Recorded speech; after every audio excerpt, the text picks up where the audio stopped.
Hello guys! Welcome to my channel! This video guys is not sponsored by anyone or any kind of platform or any kind of products guys. And I must say na this video is full of useful tips para po sa mga hindi pa nakakaalam ng mga bagay na ito guys ha.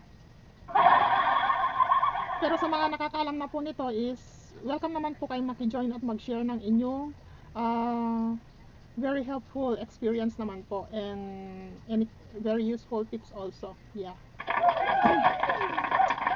Ang topic nga po natin is split your one gadget into multiple users for your privacy. Yes.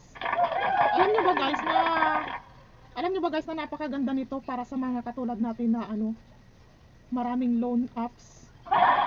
Napaka-useful nito guys. Kung gusto mo talaga ng privacy, napakaganda nito guys. Kung ang gadget mo ay meron nito guys. So, check your gadgets na guys sa my settings guys kung meron kayo nitong features na ito. Sa settings guys, sa my system, doon nyo makikita ang multiple users. Kung hindi nyo po ito makita, ibig sabihin po ay ang gadget nyo ay wala po nito. Yeah. Dito po sa multiple users, pwede kang mag-add up to 2 or up to 4 users plus 1 guest. Yes. Alam niyo ba kung paano siya gamitin guys? Pag nag-add ka ng isang multiple users, another multiple users, or pag nag-add ka ng user, itong user na to guys is kailangan mong i-set up ng panibago yung gadget mo because this user will be a new, para siyang guys, parang lalabas na bago yung gadget mo, kailangan mong mag-set up ng Gmail, kailangan mong ulitin yung pag-set up sa settings, yung mga kung ano po yung users ng admin. Ibig sabihin po ng admin is siya po yung original na may-ari nung gadget. Yeah. Yung additional users po is si admin ay pwede niyang bigyan ng privilege si additional users para magamit ang halimbawa ang messages or phone calls, ganon, meron siya nun guys. So itong users na to guys, maganda siya lalo na kung ang gadget mo guys is nakakapag-add siya ng multiple users up to 4 users. Ibig sabihin guys, halimbawa mga bank accounts mo, mga e-wallets mo, nandun lang siya sa my main user, sa my admin. Tapos mag-a-add ka ng additional user, dito mo i-install si loan apps. Maganda yun guys kasi si loan apps na i-install mo dito sa additional users, hindi niya ma-access yung mga banks and e-wallets mo na naka-install sa gadget na yan. Yun ang kagandahan nun guys. Ang kaya lang niyang basahin na naka-install sa gadget na yan is kung ano yung mga naka-install dyan, halimbawa Chrome browser, Google, etc. Pero yung mga naka-install sa other user like admin, hindi po niya yun kayang basahin. So napakaganda, diba? Alam niyo ba guys na bago ko lang po nalaman tong feature na to nung nagkaroon po ako ng mumurahing Infinix model na 50i. Yun ay inutang ko pa sa TikTok from G-Gives. Yeah, yung time na yun guys is pinagbigyan ko lang si G-Gives kasi parang nagtatampo na bakit hindi ko siya ginagamit hanggang sa inuforan na niya ako ng 50k G-Gives. Ayaw ko pa rin gamitin. O sige na nga, pagbigyan na natin si G-Gives.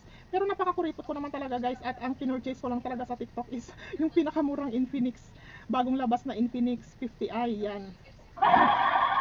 Si Infinix 50i po guys ay makakapag-add ka ng up to 1 additional user. Ibig sabihin, pwede ka lang magkaroon dito ng isang user at isang admin.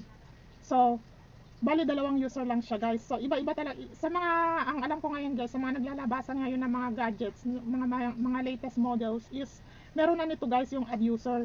Kasi sa dami po ng Android sa dami po ng Android phone ko dito sa bahay na like puro Infinix guys, Hot 12 Play, Hot 20 Play, wala po sila nito. Chinek ko po, wala po sila nitong add users.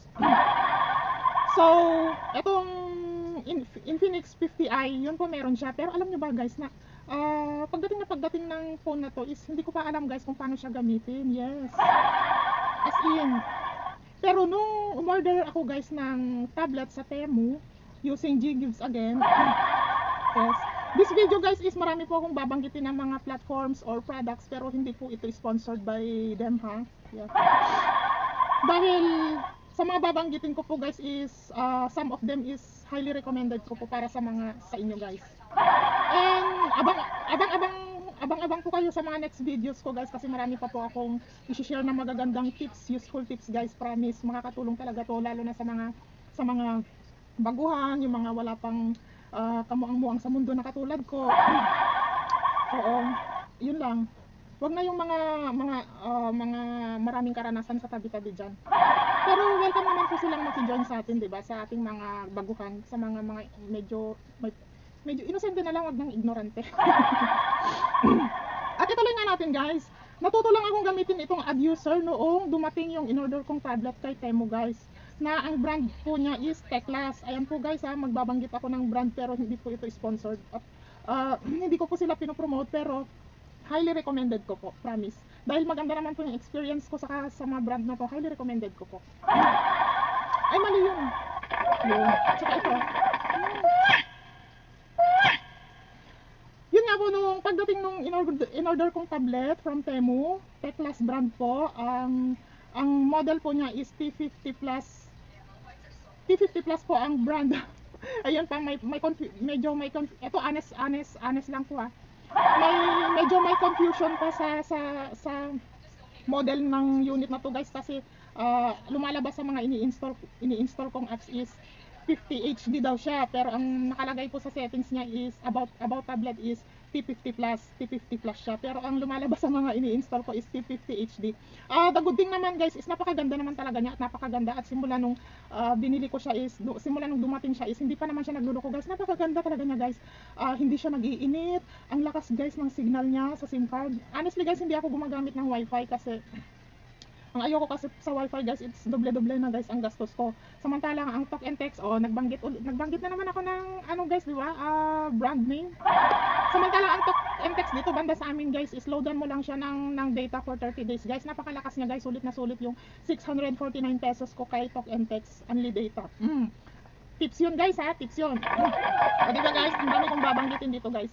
So yun nga guys, mabalik po tayo sa tablet. Ang in-order ko nga pong tablet kay Temu is T50 Plus, pero sa system po ng tablet na to is T50 Plus nga po siya, pero pagdating sa mga ini-install kong apps is bine-verify nila to as T50 HD. Pero okay lang naman guys kasi napakaganda po niya. At dahil napakaganda po niya, nag-order po ulit ako ng isa. Yes, nag-order po ulit. Actually guys, pangalawang tablet na yun na in-order ko kay Temu guys. Yung first tablet na T60AI is binigay ko sa aking Junax. Napakaganda rin po niya at napakamura.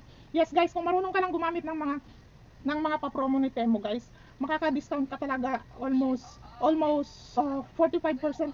Wag naman, sobra naman 45%. 30 to 40% guys, makaka-discount ka basta marunong kang gumamit ng promo ni Temu. Yung mga pa-coupon niya, may technique po yan, dapat na pag-aaralan niyo po. Yes. Temu, ang dami kong binanggit guys, diba? Temu, Teclas, tablet, talk and text, wow.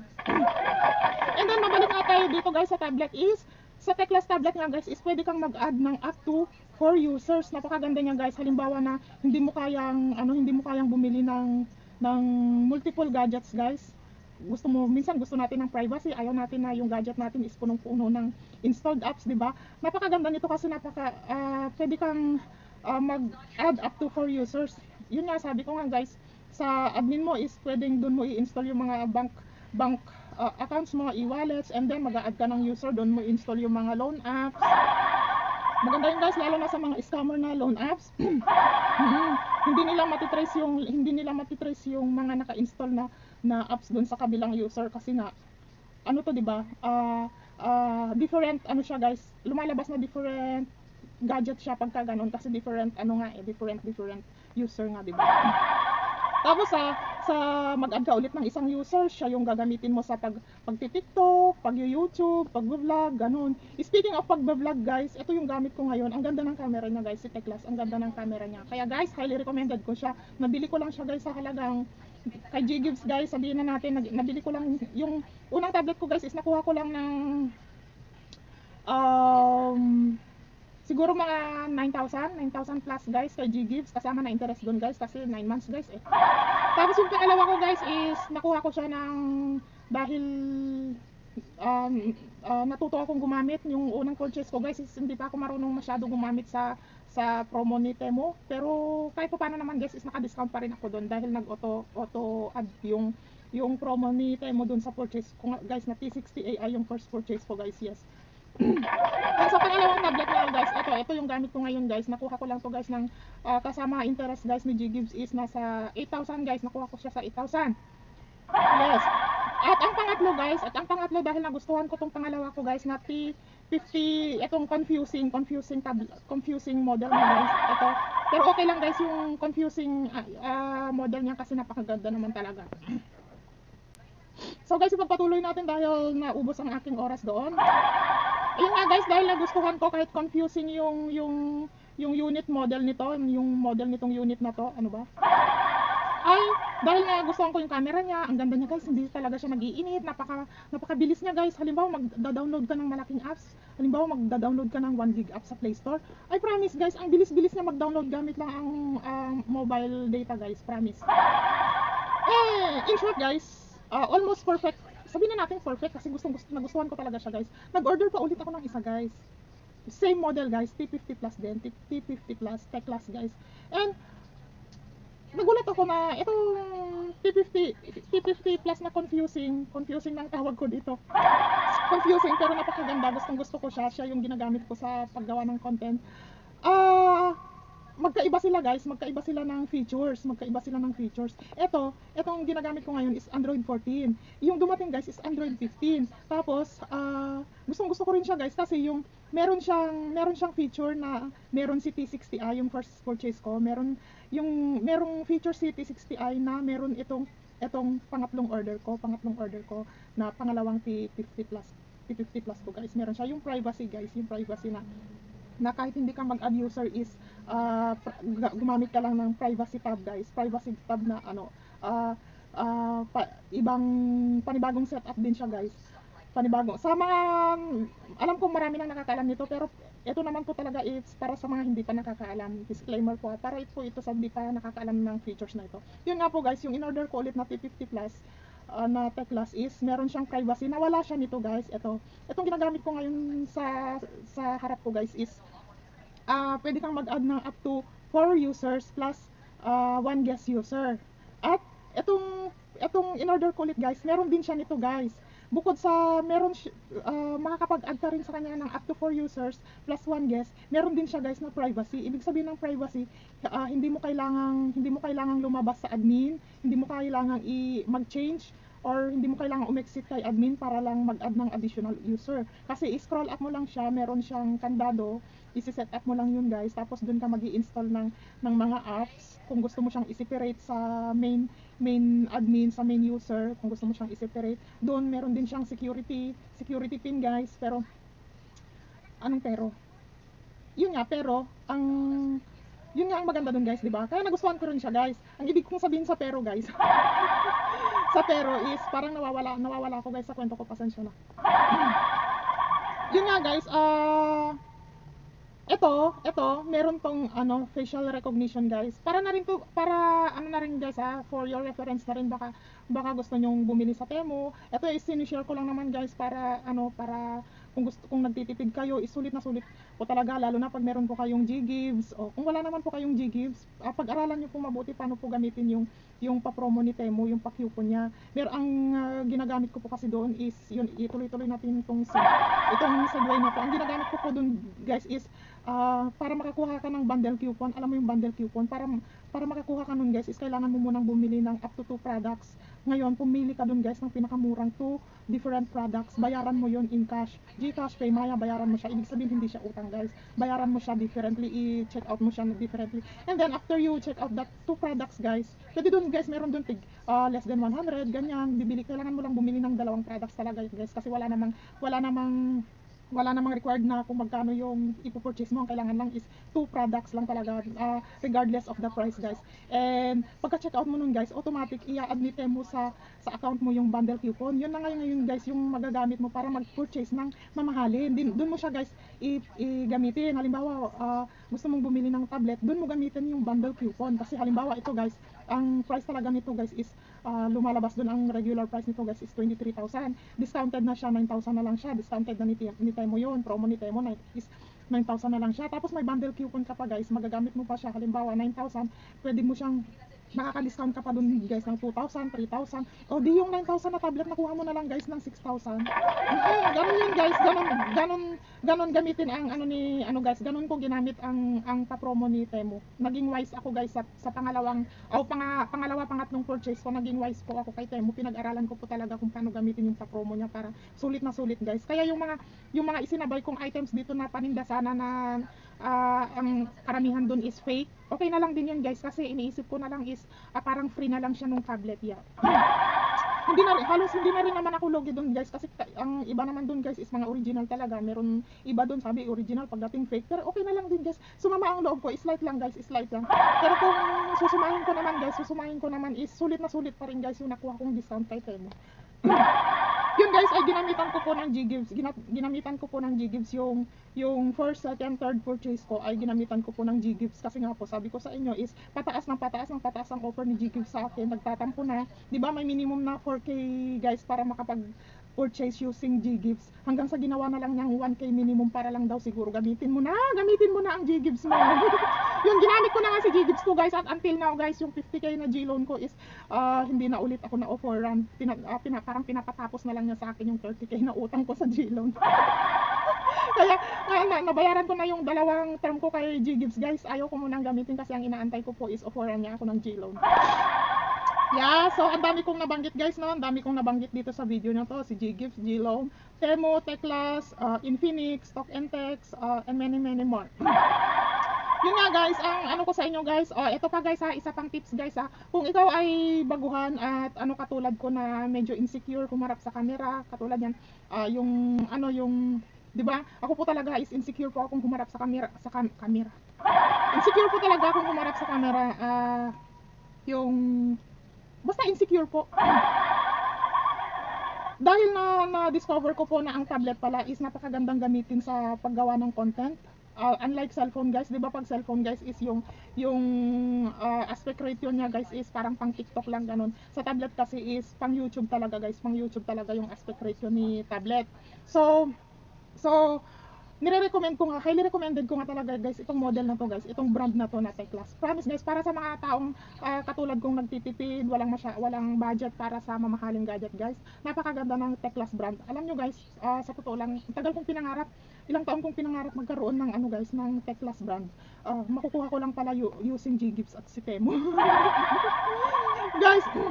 Guys, di ba natin, karamihan dyan is nangangarap magkaroon ng mamahaling camera for vlogging. Ito guys, kung nagtitipid tayo at baguhan pa naman tayo sa mga paggawa-gawa ng content, try nyo guys, promise, highly recommended ko, Teclas brand, tablet brand. Teclas brand, tablet. Kasi si Teclas naman guys, si Teclas is laptop lang siya guys, kaya tablet, wala naman siyang mga cellphones, At napakaganda po talaga niya. Manipis siya guys, manipis, magaan, napakalakas ng hatak niya sa signal guys. Kahit mahina yung signal sa location mo, ang lakas niyang humatak ng signal guys. Sa pagda-download pa lang using data, ang bilis-bilis guys, tinatalo talaga guys yung wifi na laging lulubog lilitaw, promise. So, disclaimer na rin guys depende po siguro yan sa na gamit natin, na network na gamit natin. Ang ginagamit ko po kasi is Stock and Text guys. Medyo napagod ako kay G guys, medyo napagod ako kay G guys kasi halos puro stress inaabot ko dun guys. Gustong-gusto ko ibalibag yung gadget ko sa kanya kasi napakahina talaga ng signal niya guys. At hanggang dun na lang guys, yun lang naman ang mga gusto kong i-share sa inyo guys, yung mga additional tips ko na yun kasi gusto ko rin makatulong, promise. And eto nga guys, kung sa mga hindi pa nga nakakaalam about itong features ng gadget, especially tablet guys, na pwede ka ng siguro mostly itong mga naglalabasan nga yung latest gadgets, meron na sila nito guys, katulad ni Infinix nga, sa kanya ko unang na site to, itong features na to. And then natutunan ko lang siyang gamitin guys nung nagkaroon ako ng Teclas tablet, na pwede akong mag-add ng up to 4 users and plus 1 guest user. And then yung isa kong ang Teclas is meron pa siyang additional privacy, private tab guys, private tab.